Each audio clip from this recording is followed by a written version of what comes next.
Ladies and gentlemen, please take your seats. If there's anybody you're going to kick out before the count of 3 on for, it's family. And if you can hear my voice once again, you must be in the seats with. As always, my name is Dave Voigt. I am your host for this podcast, conversation, journey, adventure, whatever the hell you want to call it. And don't forget to please to subscribe to us on Podomatic on Apple Podcasts. And you can also find all the past episodes and the current one archived on YouTube at our YouTube channel, In the Seats. Today, we are talking, a little bit of pro wrestling, but also a little bit of family. Because we talk with director Michael Paszt and subject Ian Hodgkinson, also known as Vampiro, about Nail in the Coffin, the Rise and Fall of Vampiro. It is a look behind the curtain in the world of professional wrestling, sort of the high energy, but also the high costs, not only physical, but emotional as well.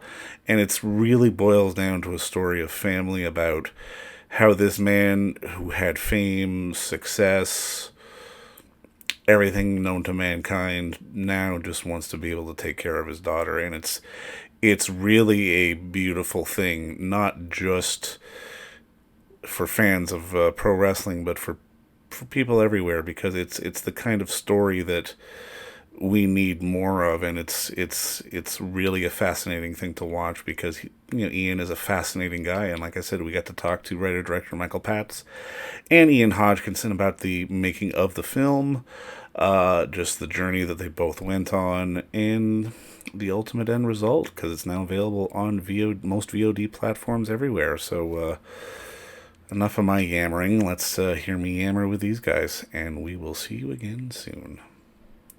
Just to kick it off, obviously, congratulations on the movie. I absolutely enjoyed it. And I think what really struck home for me was that this was a film that really showed how the business of pro wrestling can sort of take away your ability to just try to be a normal person, which is something that everybody wants to be in one shape, form, or another, and how all-consuming it can be.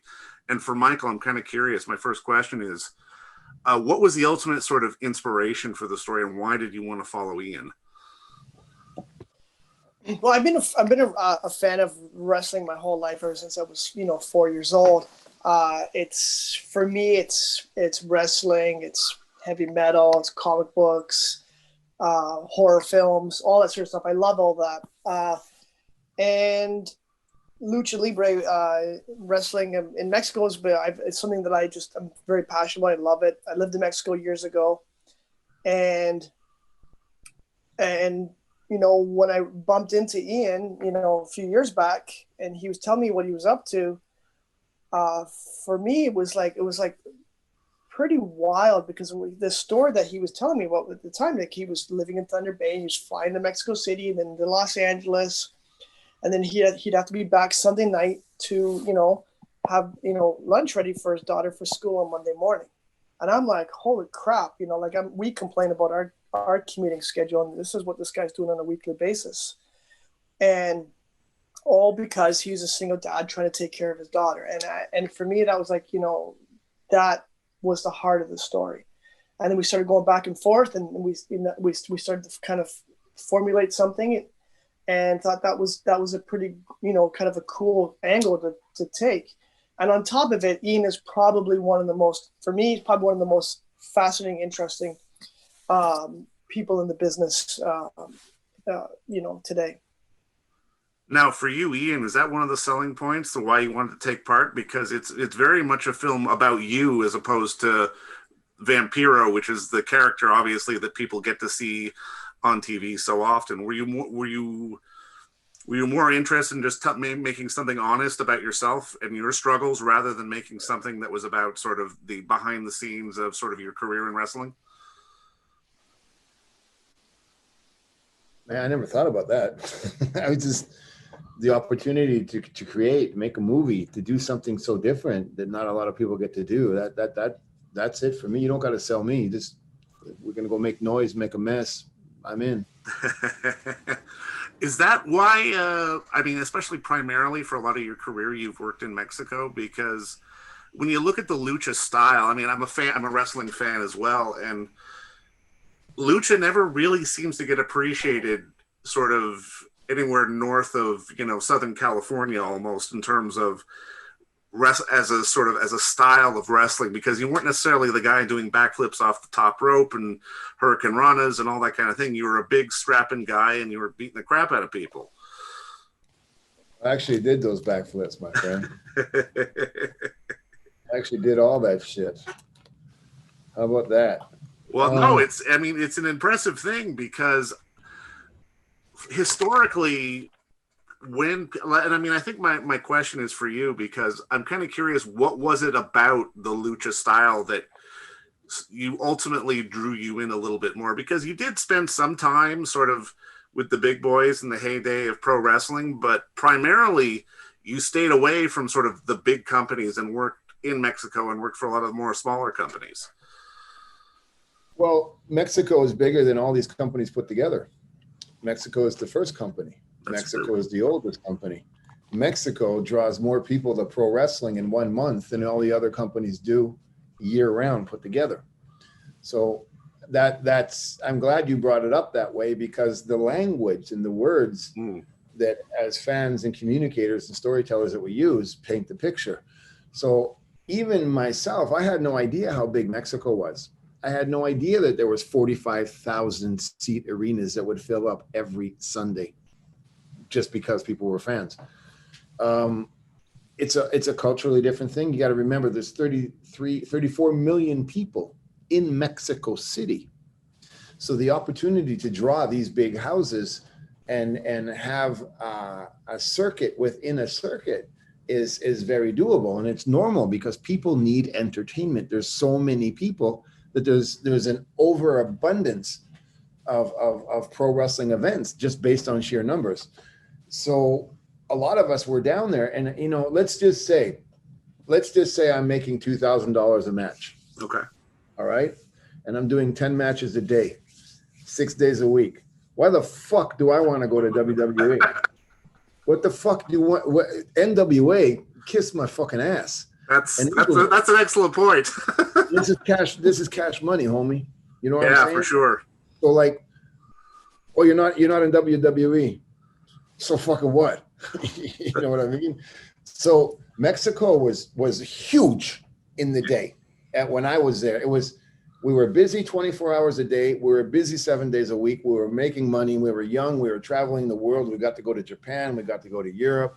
We were treated like rock stars in Mexico. You tell me what was going to bring at 21 years old, 22 years old, what's going to take me away from that? Not much. Well, actually, your daughter. My daughter's from Mexico. Yeah, exactly. But yeah, my daughter came 12 years later. No, for sure. But as a young man, absolutely, with that kind of money, I can imagine the draw for sure. Now, I mean, Michael, for you, I guess my next question is, I love sort of just the shots being behind the scenes at Triple Mania, and I can imagine sort of the frenetic energy and just how chaotic it is. I'm kind of curious, from your perspective as a filmmaker, how do you balance sort of staying on point but also being a fan? Because I can imagine it was a bit of a thrill. Yeah, absolutely. I don't think I had time to actually kind of geek out, you know what I mean, as much as I wanted to. Like there was a couple of moments where I kind of stop and go, oh my god, I'm like standing in the control room, and I'm seeing all these big stars walk in and walk out and all that. Like, and for a split second, I'm kind of like, wow, this is crazy. But then you got to dig back in. And we were dropped in there, like in Triple Mania 25, for example. We called it organized chaos, because there's just so many things going on. And there was only two of us in the sense of our crew. So we were very small. We could be a fly in the wall and we could watch everything, but you could easily get lost in all the chaos that's going on. You could easily get lost in all of it. And our whole game plan was, let's just not lose sight of Ian and what he's doing. because even he's juggling all kinds of different balls that are going on. Let's just follow him. He will follow drama, and drama will follow him as well. So that was kind of our game plan. Well, and I mean, it's one of those things that people don't always understand, especially when looking behind the scenes when it comes to wrestling, because there are so many egos behind the scenes. There is so much internal drama. And for you, Ian, like, I'm kind of curious, how did you ultimately get involved with deciding, okay, I can't maybe perform in front of the camera nearly as much as I would like, so I'm going to produce and start working behind the scenes and still stay involved in the business? Why did I make that decision? Yeah, well, when and why, basically. I think it's a natural process when you're fortunate enough to be in an industry. It could be theater, it could be music, it could be cinema or television for so long, and you're a creative person. Yeah, you evolve. It just happens. You know, you're around something so much that you just start to pick it up, and then it takes you away from the thrill of being in the ring, because you're like, as a commentator, I'm in every match. yeah. Whereas a wrestler, I'm only in the ring for 6 minutes. But as a commentator, my style is, I don't know how to be a commentator. So I approach it like a fan or a wrestler. So when there's something exciting, I jump up and I run in the crowd and I come back and I scream and yell. And then I realize that I'm dictating your emotions. So if I want you to be involved in the match, I control that with the mic. So being a producer and a commentator and an agent and helping design the outcome.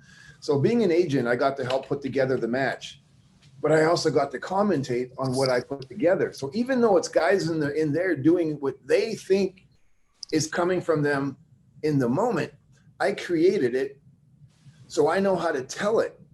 So when I give you that story and I tell you to cheer, to boo, to scream, to yell, oh my God, I'm in the ring every single match of the show. So I'm doing more now than I ever did as Vampiro. And I'm Vampiro. So it's pretty smart on my part, I think, because I'm more relevant now than ever. For sure. And I never lose. So, and it don't hurt. So it's, you know, it's just a natural evolution. And I absolutely loved it.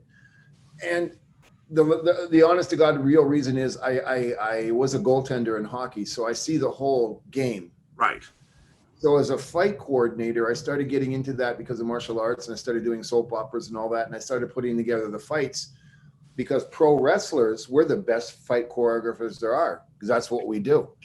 And I just get such a thrill out of telling a story and helping younger talent reach their potential. So that's what attracted me to getting behind the camera. Okay, cool. Now, I mean, this is for both of you, because this is something I'm always curious about, especially in years past for pro wrestling. In years past with pro wrestling, there's always been sort of a pushback between the business of pro wrestling and the business of show business, that they're different somehow. But as much as I hate the term sports entertainment, there is a bit of truth to that. And I'm kind of curious, how has, from both of your perspectives, the business evolved into becoming something that is obviously a sport, but so very driven by entertainment at the same time, or at least accepted a little bit more in the mainstream as a form of entertainment? It's a good question. I don't know if I can effectively answer it myself. I you see what the WWE machine has done and how they kind of, orchestrated everything, and how they shifted into that sort of that world. It was a good transition, what they've done, and their platform now is really quite good. And they've learned how to take everything, you know what I mean? Even their documentary series, they produce some of the best documentary series ever. It's really awesome. So they've kind of reshaped a lot of that. And I think that's pretty cool. And I think right now it's a very exciting time in the business itself, with AEW and WWE and NWA and Impact, and it's, as Ian would I guess add to it, is that it's all very cyclical, right? So we're in a good time right now in terms of the cycle. Is the cycle on its way back up, would you say, Ian?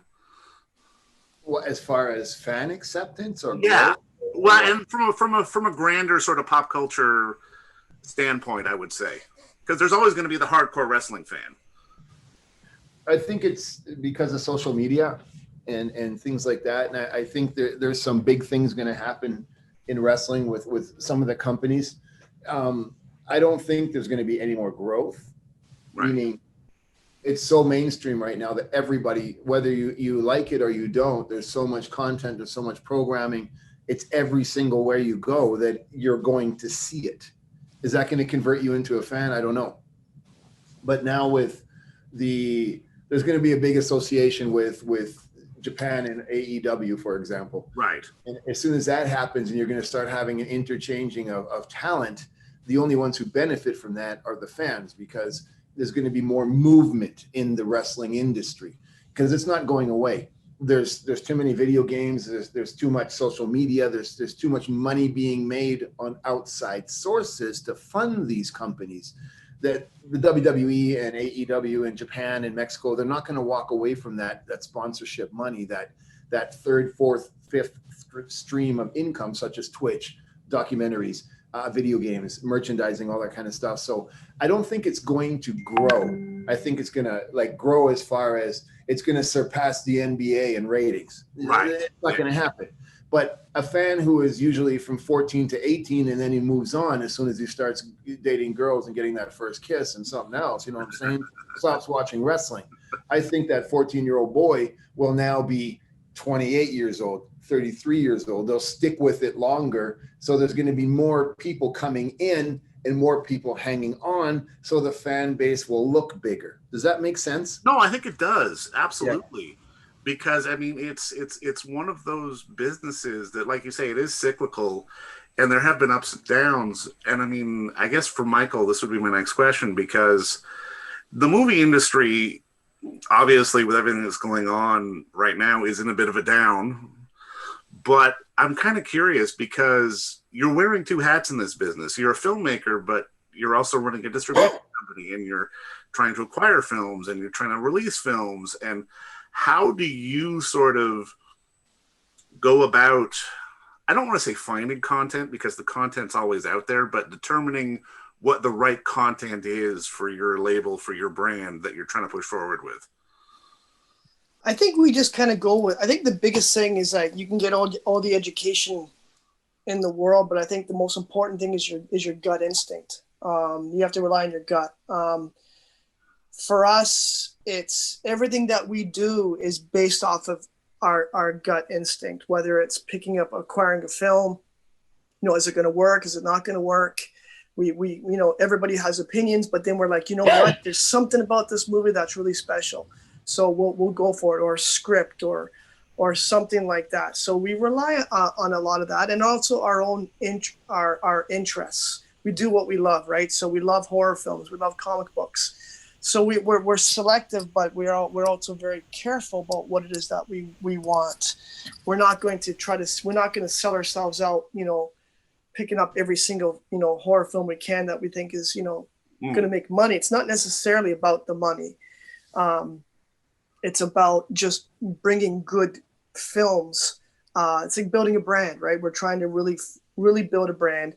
And when people see a certain Raven Banner film, they go, "Oh, that's definitely a Raven Banner movie." Yeah. Just because of how sometimes they're so wacky and out there and different, like Psycho Gorman that's coming out, or Turbo Kid or something like that. They go, "Oh, that's Raven Banner," right? So we used to go to all the comic conventions and and interact with the fans, and all that stuff is great. And so we're fans too. So like it's horror films or comics or metal or, and of course wrestling.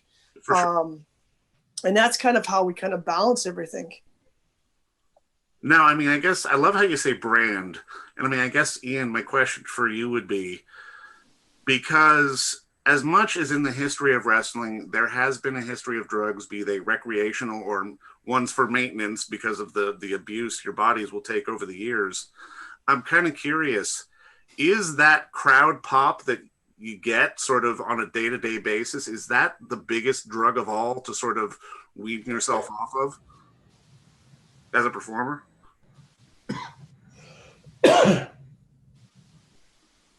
I used to think so, but no.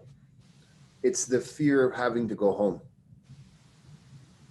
When you're a performer, you eat in fast food restaurants, you sleep in hotels, you're traveling in a certain car, you wake up in the morning, you have your routine.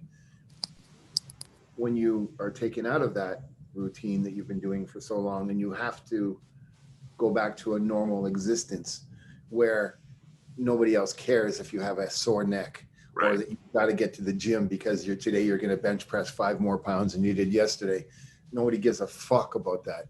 My daughter needs to go to school today. She's got a runny nose and her fucking hair has gum in it. You know what I'm saying? You got to adapt. And the hardest thing is to realize your family has grown and moved on without you. So when you have to face that, and it's not a bad thing, it's not that they don't love you anymore, but you weren't there 200 and something days of the year for 5 years. So that little person that was 3 is now 8 and has created other relationships. So you got to come home and you're like, I am depressed because I'm stuck in 5 years ago and you have all left and grown without me. So that is one of the hardest things, which starts with the depression, the drug use, the alcoholism, and eventual suicide, which is what happens to a lot of guys who get out of this business. Would you say that's the real human cost behind it all? Behind the entertainment of pro wrestling? The human cause? Cost. Like the cost, like the price that has to be paid to be a performer in this industry at a certain level. Of course. I mean, it's always poor me. Oh my God. The wrestling world didn't, I'm broken. I'm crippled. I'm a drug addict. I'm this, I'm that. Well, motherfucker, what about the other lives that you ruined? What about the girl that you made fall in love with you and she married you and then didn't have a life for 15 years because you were out fucking around? Now she doesn't even know you and you come home and expect her to be in love with you. What about the kids that you made and never paid attention to are now out of high school and they're gone on to their own lives and you're wondering why the fuck they don't talk to you? Things like that. You goddamn right, that's the cost. But it's not poor me. It's like, what about them? What about the victims, so to speak? You hurt a lot of people. If there is no communication, if there is no harmony and unity, while you are doing this, you are going to ruin a lot of people's lives. Yeah. So maybe it's better to wait to start a family or really weigh the pros and cons. If you're starting a family and you get the knock and they offer you something, is it worth it? How long is that fame going to last? 2-3 years? You might not even make it. You might sign a developmental deal and go down to the camp and be strung along for 4 or 5 years and then be let go. Then what the fuck do you do? Yeah. You got to really, really, really, really step back because it is something that's going to demand every ounce of your existence. And there is nothing that will survive that. And they will not permit that your family comes along for the ride. Yeah. They don't give a fuck, dude. It just is what it is. Michael, when you started off with this, was that sort of the story you wanted to tell, or ultimately, when did you find the story of the film in the process of doing everything? The story was already there from the beginning. At least I saw it that way. And I think that this whole conversation, this part here that's exactly it. I mean, this is the difference about what pro wrestlers and the sacrifices they make. Well, Ian didn't do that to that extent at all. And when I've known him years ago in Mexico, I saw like he was there with his daughter. Like that stuff is real. Like he's in a meeting and he puts the phone down to answer a call. He was there for his daughter all the time. And for me that was like, it was like, wow, that's amazing. And the length that he would go, and that was it. Like he's in Thunder Bay and he's, commuting every week to Mexico City in LA. The lengths that he was doing to try to make things work and try to coordinate this, that's a story. And at the end of the day, we all have our jobs and we all do have our different lives. But we all come home to a family, and at least that's what I hope. And like what we, whether it's a family or social circle or whatever it is, our family, right? And Ian's doing it, and I thought that was an amazing kind of story to focus on. And then everything else was kind of gravy in between all that. But it's really like I said, father and daughter story. For sure. No, absolutely. And I mean, Ian has engaging with your family life sort of help keep you more focused on the wrestling life, because in many ways you're balancing two families. I was for a long time and not very well. A lot has happened since this movie. Yeah.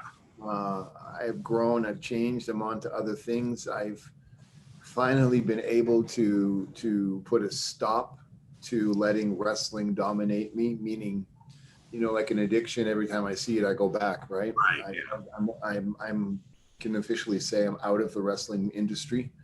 If I got a phone call one day to be an agent or a commentator, I would probably do it. But as far as being involved as I was before, I've moved on from it, and I feel so much better. I feel relieved. I feel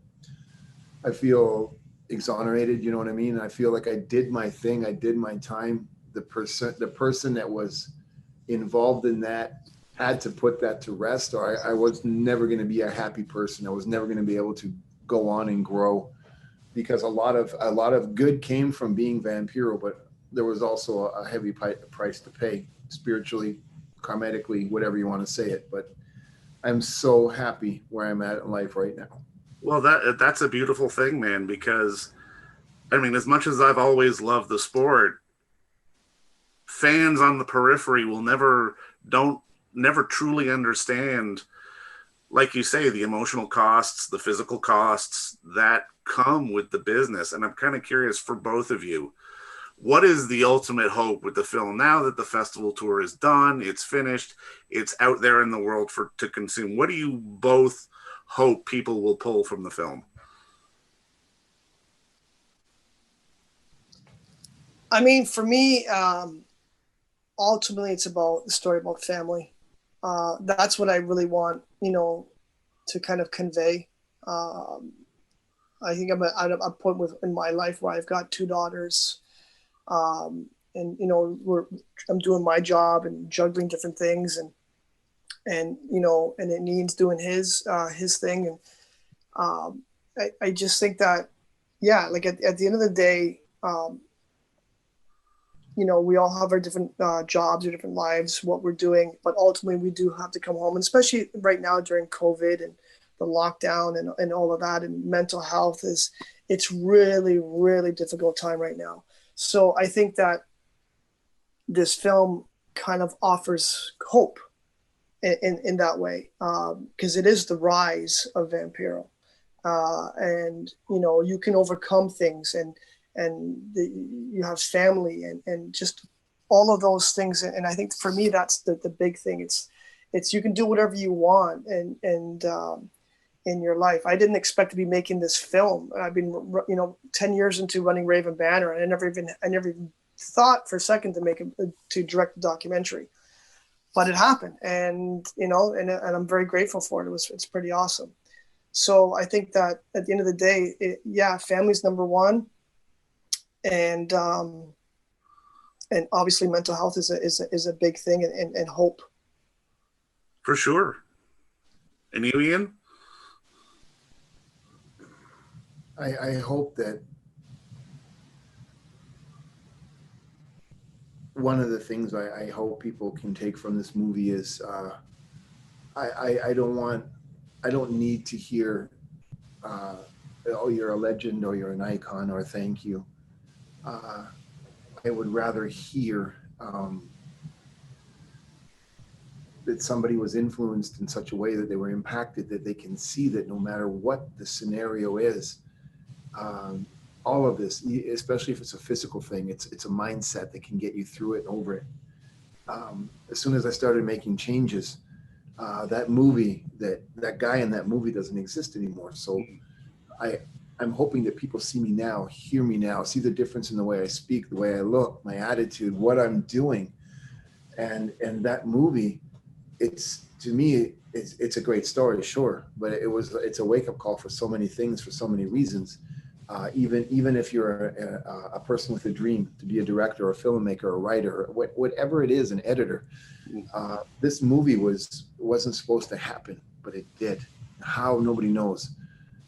And it came out so phenomenal that it's changing so many people's lives. So what you should get from this is,